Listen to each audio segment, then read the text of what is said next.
1절의 첫 시작을 보면요, 여러분, 세상을 떠나 아버지께로 어떻게 해요? 돌아가야 할 때라고 말씀하고 있습니다. 제자들과 예수님께서 이제는 작별을 하시게 될 시간이 되어 가고 있었어요.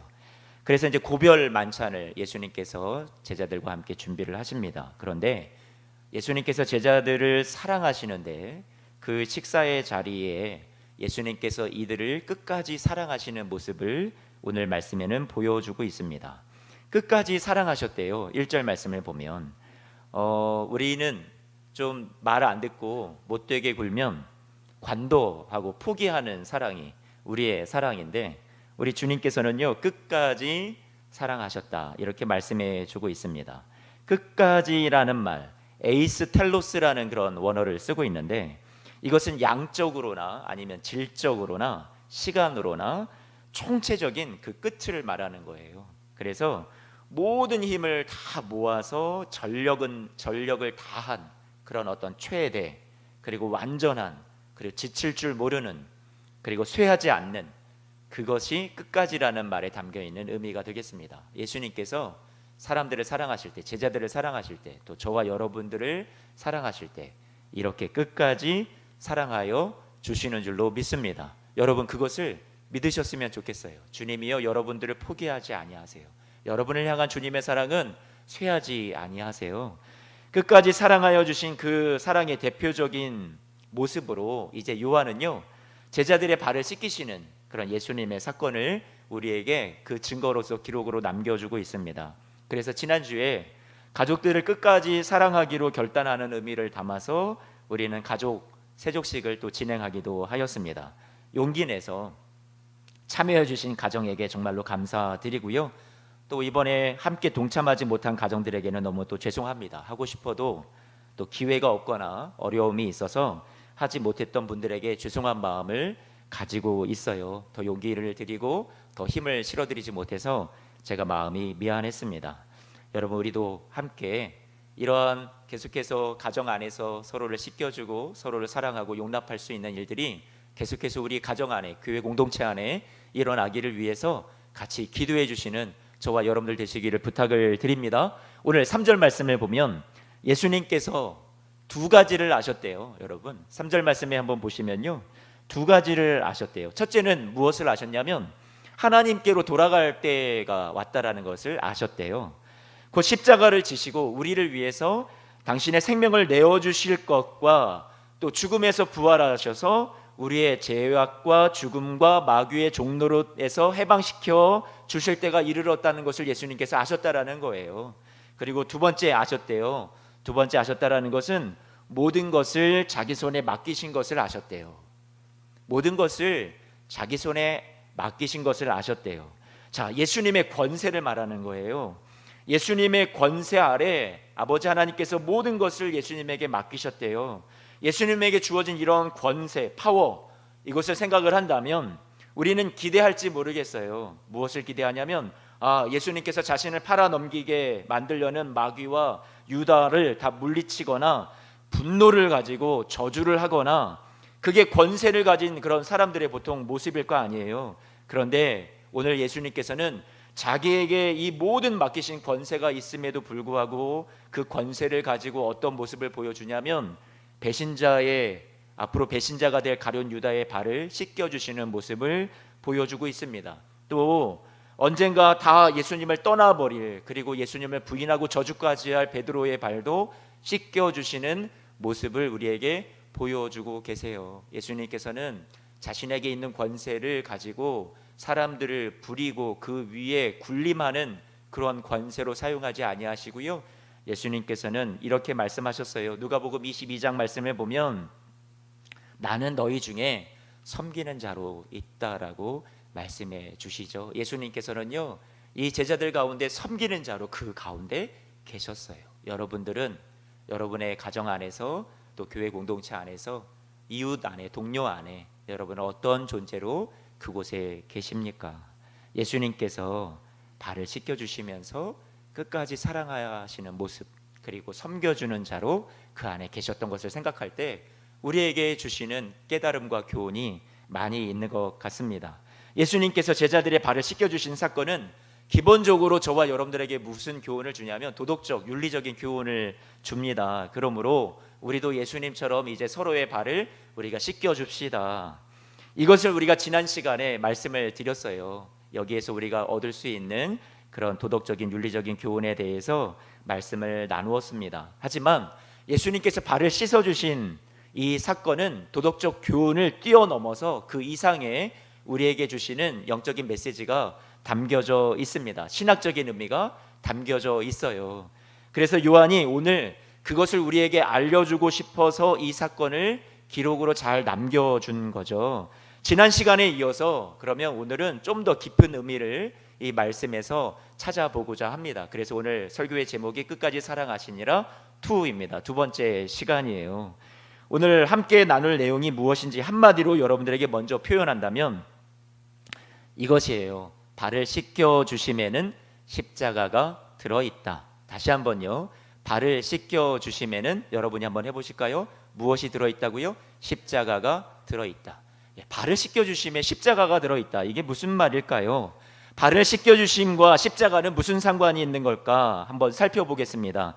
요한은 예수님께서 제자들의 발을 씻어 주신 사건에 담긴 십자가의 의미를 요한복음 13장 6절에서 11절 말씀에 보면 베드로와 예수님의 대화에서 잘 그것을 표현해주고 우리에게 나타내주고 있습니다. 알려주고 있어요. 제자들과 식사 도중에 예수님께서 갑자기 일어나십니다. 아무 말 없이 겉옷을 벗으시고는 수건을 허리에 두르시는 거예요. 그리고 물 항아리로 가셔서 항아리에서 물을 떠오셔서 대야에 담으시고는 제자들의 발까지 들고 오셨겠죠. 그리고 몸을 낮추시고 그리고 하나하나 제자들의 발을 씻어 주십니다. 이때 베드로의 차례가 왔어요. 침묵을 깨고 이제 베드로가 입을 엽니다. 자신의 발을 예수님께서 씻어 주시려 하자 6절이에요. 베드로가 뭐라고 얘기를 하냐면 주님, 제 발은 씻을 수 없습니다 얘기를 하는 거예요.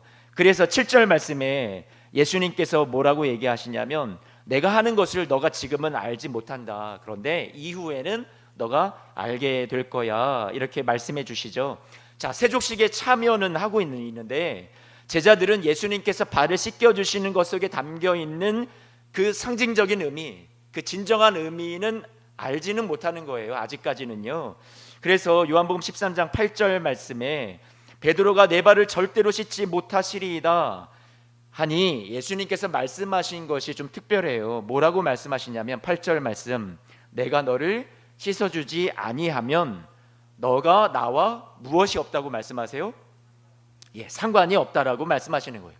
자, 예수님이 발을 씻어주시는 것과 그리고 예수님이 나와 아무 상관이 없다 말씀하신 것 사이에는 도대체 어떤 것이 관계가 있길래 예수님께서 이렇게 말씀하시는 걸까요? 첫 번째, 여러분들에게 먼저 씻는다라는 의미가 무엇인지 우리가 잘 이해해 봐야 되겠습니다. 씻는다라는 것이 무슨 의미였을까? 요한복음 2장으로 가면 여러분들이 잘 아시는 사건이 있어요.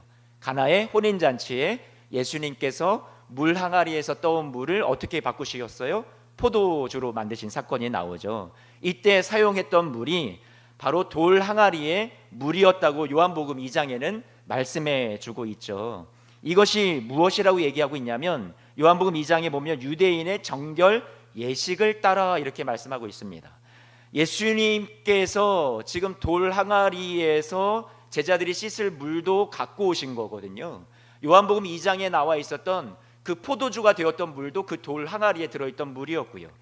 유대인의 정결 예식이라 함은 집에 놓여져 있던 돌 항아리에서 쉽게 말해서 집에 들어올 때나 식사하기 전에 손이나 발을 깨끗하게 씻는 물을 말하는 거거든요. 그래서 단순히 이것은 청결을 위해서만 씻는 것이 아니라 이렇게 씻으면 자신들의 죄악까지도 영혼까지도 씻겨진다고 그렇게 생각을 했었던 거예요. 그래서 마가복음의 말씀을 보면 바리새인과 서기관중 몇 명이 예수님의 제자들이 손을 씻지 않고 떡을 먹는 것을 보고는 뭐라고 얘기하냐면 부정한 손으로 음식을 먹었다라고 비난을 합니다. 단순히 야, 손이 더러운데 아유 불결해, 저렇게 씻지 않고 먹으면 몸 안에 얼마나 세균이 들어갈까? 이런 차원이 아니라 부정하다라는 거예요. 영적으로 죄악과 함께 음식을 먹는구나 이렇게 생각을 했었던 거죠. 그러니까 이 정결 예식이라는 것, 물로 씻는다라는 것은 그들이 죄를 씻는 것과 같은 행위로 이것이 그렇게 영적인 의식으로 그들이 이것을 했다라는 거예요. 상징적으로요. 그래서 씻지 않으면 부정하다, 죄가 아직 남아있다, 이렇게 생각을 했었던 거죠.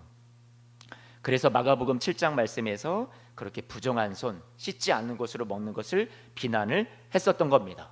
그런데 누가복음 7장 말씀을 또 한번 보면 바리새인 시몬의 집에 예수님께서 식사의 자리에 초대받으셨을 때 시몬은 예수님께 무엇을 주지 않았어요? 씻을 물을 주지를 않았어요. 유대인의 그 정결 예식, 정결케 하는 그 시간을 예수님께 드리지 않았다라는 거예요.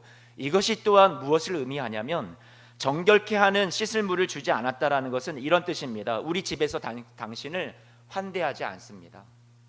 우리 집에 초대받아서 당신을 이 식탁의 교제 가운데, 식구라는 말이 같이 음식을 먹는 입을 말하는 거잖아요. 그러니까 한 가족으로 당신을 초대하지 않습니다. 당신을 우리가 영접하고 싶지 않습니다. 이런 의미예요. 예수님께서 이 바리새인 시몬의 집에 식사의 자리에 들어오셨을 때 한 따뜻한 가족으로 환대받고 영접받지를 못했다라는 것을 우리에게 알려주게 되죠. 한 식탁에서 먹을 수 있다면 그것이 식구가 되는 거고 한 가족 공동체가 되는 거예요. 다시 한번 여러분들에게 말씀을 드리면 씻겨준다라는 것, 예수님께서 제자들의 발을 씻겨준다라는 것은 그들의 죄를 용서해 준다라는 의미가 영적으로 담겨 있고요. 두 번째로는 이제 너와 나는 한 가족이 되는 거야. 내가 너를 환대해, 내가 너를 영접해. 이렇게 예수님께서 제자들의 발을 씻어주시는 의미가 담겨 있다고 볼 수 있습니다. 예수님께서 너와 나는 이제 하나님 안에서 한 가족이 되는 거야, 한 공동체가 되는 거야 하고 제자들의 발을 씻겨주시고 또 그들의 앞날에 앞으로 놓여있는 많은 죄, 많은 허물, 많은 연약함, 실수, 이 모든 것들을 예수님께서 다 아심에도 불구하고 자신들을 배반하고 떠날 자들인 것도 아심에도 불구하고 그들의 발을 씻겨주셨다라는 것이 너무나도 큰 깊은 영적인 의미가 우리에게 담겨 있다라는 거죠. 요한복음 19장 34절 말씀에 보면 예수님께서 십자가에 못 박히시고 돌아가실 때 그 몸에서 피와 물이 나왔다라고 말씀해 주고 있어요. 예수님께서 제자들에게 대야의 물을 가지고 씻겨 주셔서 예수님께서 그들을 자신의 가족으로 이렇게 맞이해 주시는 상징적인 세족식을 하셨지만 결국 예수님께서 십자가에서 당신의 물과 피를 다 쏟으심으로 저와 여러분들을, 제자들뿐만 아니라 저와 여러분들을 다 씻어 주셔서 우리를 하나님의 한 가족으로 삼아 주신 줄로 믿습니다. 그래서 세족이라는 것 의미 안에는 십자가가 들어있다라고 여러분들에게 말씀을 드린 거예요. 그렇다면 여러분, 이제 두 번째로 여러분이 어느 정도 짐작을 하셨을 테지만 내가 너의 발을 씻겨주지 않으면 너가 나와 상관이 없다 하신 예수님의 말씀의 의미를 조금만 더 부연 설명을 좀 해볼게요. 상관이 없다. 여러분, 이 상관이라는 말 원어 사전을 찾아보니까 이런 말을 씁니다. 뭐라고 쓰고 있냐면 메로스라는 말을 써요. 상관이라는 말, 메로스라는 말을 쓰고 있습니다. 이 메로스라는 것을 사전적인 의미를 찾아보면 부분이다, 몫이다, 일부분이다, 제비를 뽑는 거예요. 어떤 기업을 구약 시대에 이렇게 백성들이 지파마다 이걸 뽑을 때 이거 내 땅이야, 기업을 물려받을 때 제비를 뽑잖아요. 그것을 말하는 거예요. 그런데 이는 구약 시대로 말하면 땅이고 어떤 기업을 말하는 거면 보통 이 단어가 쓰여질 때 메로스라는 단어는 어디에 쓰여지냐? 유산이나 상속 같은 것에 관련 지을 때 그때 쓰여지는 단어죠. 그래서 누가복음 15장 말씀에도 이 메로스라는 단어가 쓰여지고 있습니다. 여러분 잘 아시죠? 누가복음 15장에 우리가 흔히 탕자라고 부르는 둘째 아들이요. 그 둘째 아들이 아버지에게 재산 중에서 내게 돌아올 무엇을 달라고 얘기해요? 분깃을 달라고 얘기를 하죠. 누가복음 15장 12절 말씀 좀 띄워주실래요? 나에게 돌아올 분깃을 주소서 할 때 이 분깃이 뭐예요? 메로스라는 말이에요. 그것을 나에게 줄 몫을 주십시오. 그렇게 말하고 있습니다. 가족에게 주어졌던 것이 메로스고 분깃이에요. 몫이에요. 가장 귀한 아들처럼 너무나도 소중한 그 아들에게 주었던 유산이었죠. 그러므로 예수님께서 너와 내가 너의 발을 씻겨주지 않으면 상관이 없어 하셨을 때 베드로는 무엇을 생각을 했냐면 나에게 돌아올 분깃이 없다고? 나에게 돌아올 몫이 없다고? 여러분, 유대인들은 당시에 이 문화 속에서 당연히 그것을 떠올렸다라는 거예요. 나에게 유산을 예수님께서 줄 게 없다라고 하네. 내가 너의 발을 씻겨주지 아니하면 너는 더 이상 내 가족이 아니야. 내가 너에게 물려줄 유산은 없어. 너의 몫은 없어, 베드로야. 하니 베드로는 얼마나 당황이 됐겠어요. 깜짝 놀랐겠죠. 그래서 내가 예수님을 지금까지 내가 이렇게 3년 가까이 따라다녔는데, 3년 동안 따라다녔는데, 기껏해서 내가 고생하면서 여기까지 왔는데 나에게 줄 목도 없고 유산도 없고 나에게 줄 축복도 아무것도 남지 않는다고? 예수님이 왕이 된다면 그 다음에 내가 한 자리를 차지하고 나에게 줄 몫이 많을 거라 생각을 했는데, 여기에서 내가 떨어질 수 없지, 낙오자가 될 수 없지. 그래서 베드로가 뭐라고 말을 합니까? 여러분들 9절 말씀을 보면 뭐라고 얘기를 해요? 더 필사적으로 예수님과 상관되기를 원합니다. 몫을 받기를 원한다라는 거예요. 그래서 뭐라고 얘기하냐면 손도 머리도 온몸도 다 씻겨주소서. 기왕에 제가 주님으로부터 유산을 받고 내 몫을 챙김받으려면 나는 엄청나게 풍성하게 내가 축복받기를 원합니다. 이렇게 자신의 속마음을 또 드러내죠. 10절 말씀에 예수님께서 뭐라고 말씀하시냐면 이미 목욕한 자는 무엇밖에 씻을 필요가 없다? 발밖에 씻을 필요가 없다. 온몸이 어떻다고요? 깨끗하니라.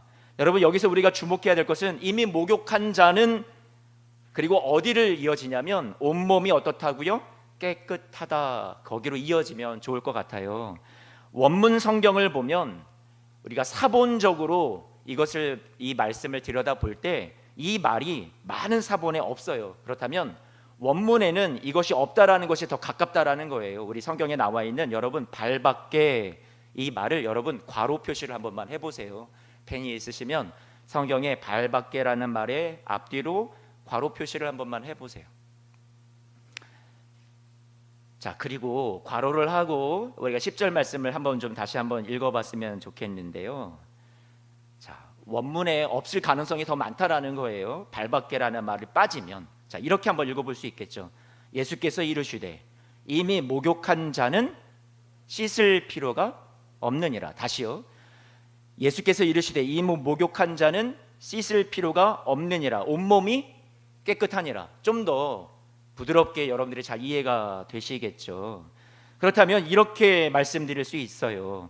십자가의 대속의 죽음만으로 충분하다. 너는 내가 너를 위해서 발을 씻겨주는 이 상징적인 의미지만 이것이 나중에 너에게 실제적으로 내가 너를 위해서 죽는 십자가의 대속의 죽음으로 내 보혈의 피로 너를 씻어 너를 정결케 하고 너를 의인 만들고 너를 천국 백성 삼는 것에는, 나에게 한 가족으로 삼는 것은 전혀 부족함이 없다. 온몸이 이미 깨끗하여졌다. 씻을 필요가 없다. 이렇게 우리에게 전해주는 말씀이 되기도 합니다.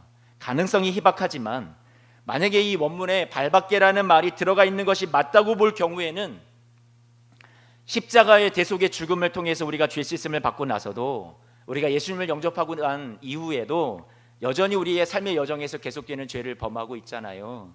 그러다 보니까 우리의 계속되는 죄는 계속 회개하고 저를 미쁘시고 의로우사 우리의 모든 죄를 사하시는 그 주님 앞에 날마다 우리 죄를 고백하는 그런 죄 용서의 기도가 필요하다라는 것을 우리에게 가르쳐 주는 것으로 이해해도 될 것 같습니다. 여러분, 그래서 우리 12절 말씀을 함께 보실까요? 예수님께서 제자들의 발을 씻겨주신 이 행동을 다 하시면서 이 행동에 담긴 진의를 아느냐라고 물어보십니다. 내가 너희에게 행한 것을 너희가 아느냐? 여러분, 알까요? 모를까요? 아직도 몰라요. 아직도 몰라요. 발을 씻겨주시는 것을 통해서 예수님께서 앞으로 우리를 위해 그 잔혹한 십자가를 지시고 죽으심으로 우리의 모든 죄와 허물을 깨끗이 씻어주실 것을, 이것을 예표한다라는 것을 당시에 이해할 수 있는 제자들은 아무도 없었습니다. 7절 말씀에 그래서 예수님께서 뭐라고 얘기하셨어요? 너가 지금은 알지 못하나 이후에는 알게 될 거야. 이렇게 말씀해 주셨죠. 스승이 제자들의 발을 씻겨준다라는 것이 당시 제자들에게 큰 충격이었어요. 하지만 나중에 베드로와 그리고 다른 모든 제자들이 예수님이 십자가에 못 박혀 죽으실 때 자신의 물과 피를 다 쏟아서 우리의 죄를 용서해 주신 것이 이것이었구나. 대야의 물 정도가 아니라 우리 주 예수님의 물과 피를 다 쏟아서 우리를 의인으로 삼아 주시고 자신은 죄인이 되시고 우리를 정결케 씻어 주시고 주님께서 우리를 위해서 그 모든 죄악과 수치와 모욕을 당신의 몸에 다 입으셨구나. 그것을 알았을 때, 깨달았을 때 이 제자들이 받았던 그 은혜와 감동과 충격은요, 말로 다 어떻게 표현할 수 없었을 것이라는 생각이 들어요. 나중에 정말로 알게 되었을 때요. 발을 씻겨주신 이 세족 안에 담겨있는 영적인 의미를 이해하는 것이 오늘 저와 여러분들에게도 중요한 것 같습니다. 예수님의 십자가 죽으심을 암시하는 이 예수님의 이 모습, 행동을 통해서 제자들에게 가슴에 깊이 새기기를 원하셨어요. 제자들의 삶에 예수님께서 놀라운 그런 사랑을 새겨주기를 원하셨어요. 지금 당장은 깨닫지는 못하지만 나중에라도 선명하게 이해하고 또 예수님께서 행하신 대로 주위의 이웃들에게 행하기를 예수님께서 소망하시면서 제자들에게 이것을 해주신 거였죠. 그렇다면 제자들은 어떻게 했어야 했을까요? 또 우리는 어떻게 이 모습을, 우리가 이 사랑을 받았다면 어떻게 살아야 할까요? 우리를 위해서 생명을 바치신 예수님의 사랑, 그 사랑을 알게 된 후에 주님은 제자들이 또 우리가 어떻게 살기를 원하시고 기대하셨을까요? 예수님의 기대는 뭐였냐면 14절, 15절입니다. 어떻게 기대하셨죠? 이렇게 얘기하시죠. 내가 주와 선생이 되어서 너희 발을 씻었으니까 너희도 서로 발을 씻어주는 것이 어떻다고요? 옳으니라. 내가 너희에게 행한 것 같이 너희도 무엇하게 하려고요? 행하게 하려 하여 본을 보였다라고 말씀해 주십니다. 발을 씻어주시는 사건, 단순히 도덕적 교훈 그 이상입니다. 어떤 세리머니를 해라, 지난번처럼 우리가 세족식 했듯이 세족식을 자주 하여라, 이런 정도일까요? 아니요, 단순한 이벤트 아니에요. 어쩌다 한번 하는 세족식, 그것을 하라고 우리에게 가르쳐 주신 것이 아니에요. 더 나아가죠. 오늘 14절 15절 말씀을 예수님께서 뒤에 가서 어떻게 푸시냐면 요한복음 13장 34절 35절 말씀입니다. 같이 한번만 성경을 볼까요? 34절 35절 우리 같이 이 성경을 읽어보도록 해요. 34절 35절 읽어볼까요? 시작. 새 계명을 너희에게 주노니 서로 사랑하라. 내가 너희를 사랑한 것 같이 너희도 서로 사랑하라. 너희가 서로 사랑하면 이로써 모든 사람이 너희가 내 제자인 줄 알리라. 아멘. 예수님께서 제자들에게 소망하시고 기대하셨던 것은 지금은 철부지지만, 지금은 너무나도 어리석고 예수님이 하시는 말씀도 제대로 깨달아 알지를 못하는 자들이지만 예수님께서는 아셨어요. 이들이 자신의 목숨 바쳐 제자들의 발을 씻겨주시고 그리고 십자가를 져주시고 사랑해 주신 것처럼 이 제자들도 목숨 바쳐 서로를 사랑하게 될 그런 멋진 제자들이 될 것을 예수님께서는 아셨죠. 그리고 그들을 위해서 축복해 주시는 말씀으로 저는 이 말씀이 들려요. 34절 35절은 책망하고 나무라는 말씀이 아니라 예수님께서 소망과 기대를 가지시고 제자들을 축복해 주시는 그런 말씀으로 보입니다. 사랑하는 성도 여러분, 제자들의 죄가 예수님의 십자가로 예수님의 발을 씻겨주시는 상징적인 이 사건을 통해서 씻겨지고 용서받고 한 가족으로 받아들여졌듯이 예수님과 상관이 있는 자가 되어서 영생을 유업으로 유산으로 받고 하나님의 자녀가 되는 권세를 받고 주님의 가족으로서 멋지게 살아가게 되었듯이 저와 여러분 우리도 예수님의 이 발을 씻겨주시는 사랑으로 저와 여러분들이 예수님의 십자가의 물과 피를 쏟아주신 씻겨주신 사랑으로 우리도 주님의 한 가족이 되었습니다. 할렐루야. 그렇다면 이제 우리도 가족에게 이웃에게 사랑과 용서를 가지고 끝까지 사랑하는, 끝까지 그들의 발을 씻겨주는, 왜 예수님께서 발을 씻겨주셨을까? 그 발을 서로 씻어주라고 부탁을 또 하셨을까? 가장 더럽다고 생각했던 곳 아닌가요? 가장 우리에게 있어서 내밀고 싶지 않은 수치스러운 모습일지도 모릅니다. 우리는 우리의 가족을 향해서, 또 우리 사랑하는 남편, 아내, 자녀, 부모님을 향해서, 아니면 이웃을 향해서 우리가 용납하지 못할 때 그 모습을 바라보면서 우리가 지적하고, 우리가 책망하고, 화가 나고, 우리가 그렇게 사랑으로 품지 못할 때가 얼마나 많이 있는지 모르겠어요. 코로나19로 인해서 모두가 힘들고 어려운 이때, 또 교회 안에서도 반목과 대립이 많이 있는 것을 또 보게 됩니다. 어떤 정치의 어떤 체제에 대해서 여러 가지 갈등과 대립이 교회 안에도 존재를 하고요. 코로나19 때 교회에 모여서 신앙을 지키고 예배를 더 많이 잘 드려야 된다, 신앙에 타협하지 말아야 된다 하는 사람이 있는가 하면, 또 이웃과 또 사회를 위해서 우리가 쉬어야 하고 모이기를 말아야 하고 가정에서 예배를 드려야 한다 하는 서로의 많은 생각의 의견의 차이가 또한 있는 것이 사실이었습니다. 우리 교회 안에서도 저와 여러분들의 생각이 많이 다를 수 있는데요, 하지만 이때 우리가 필요한 것은 서로 발을 씻겨주는 사랑, 그리고 끝까지 사랑하여 주는 사랑이 우리에게 필요하지 않을까 생각을 합니다. 옳고 그름을 우리가 원리로 잣대로 이웃에게, 가족에게, 사람들에게 들이대기보다, 공동체 안에 들이대기보다 옳고 그름이 아니라 내가 부족한 자임을 알고, 내가 더러운 발을 가진, 더러운 죄악을 가진 사람임을 알고, 주님께서 나 같은 죄인도 사랑하고 씻겨주신 사랑을 알아 여러분들도 끝까지 우리 주님을 닮아 가족을 사랑하고 이웃을 사랑하고 더 많이 품고 더 많이 용서하고 더 많이 하나가 될 수 있는 그런 저와 여러분들의 삶이 되시기를 주님의 이름으로 축복합니다. 예수님의 끝까지 사랑하여 주시는 그 사랑 안에서 1절 말씀에 얘기하셨던 그 사랑 안에서 예수님께서 아직 한참 공사 중이고 모자라고 철부지 같았던 제자들을 예수님께서는 기다려 주시고 그들을 소망하시고 그들의 발을 씻겨 주셨어요. 여러분도 주위에 힘들다, 이 사람 사랑하기 너무 힘들다, 이 사람 용서하기 너무 힘들다 하는 사람이 있죠. 주님께서 여러분들에게 오늘도 씻겨줄 용기와 사랑의 힘을 공급해 주셔서 끝까지 사랑으로 품게 되시는 여러분들의 삶이 되시기를 주님의 이름으로 부탁을 드립니다. 기도하겠습니다.